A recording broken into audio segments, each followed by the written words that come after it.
Ah, c'est une réussite totale, on est extrêmement heureux de présenter le meilleur du MMA ici au Zénith. On était sold out, on avait promis que ça allait être la fête du MMA, ça a été le cas, on a eu de l'attention, on a eu de la magie, on a eu une Marseillaise, bref, on a eu tous les éléments pour passer une magnifique soirée de MMA. Il y a eu combien de spectateurs ce soir? On était remplis, on était à 5003, donc voilà, c'est une réussite extrêmement valorisante et galvanisante pour notre saison. Notre saison est composée d'une tournée des Zéniths de France. On enchaîne avec le Zénith de Nantes au mois de février, on enchaîne avec le Futuroscope, le Zénith de Lille. Bref, voilà, le Zénith de Toulouse, on va à l'Arcade Bordeaux.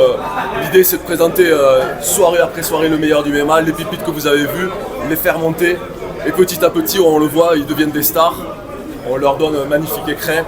Voilà, on a vu Paul Dénard, on a vu Mathieu Leto, on a vu vraiment des champions qui sont français sur le territoire français, et c'est ça l'ADN d'Hexagone MMA. Alors, Ibra, quand il a été blessé, il a eu extrêmement peur, il y avait effectivement la possibilité qu'il perde son œil, donc forcément il a consulté énormément de chirurgiens. Son opération a été un succès, donc on a pris le temps parce que, comme je le dis, les combattants restent des humains avant tout, donc on voulait être sûr qu'ils pouvaient performer dans l'art du MMA, et c'est le cas, donc il a été clearé, comme on dit, par les examens qu'il a passés. Donc on est sur une autre étape maintenant, on est sur la planification de son premier combat à Bordeaux, comme je te le disais. Donc à Bordeaux, premier combat contre qui?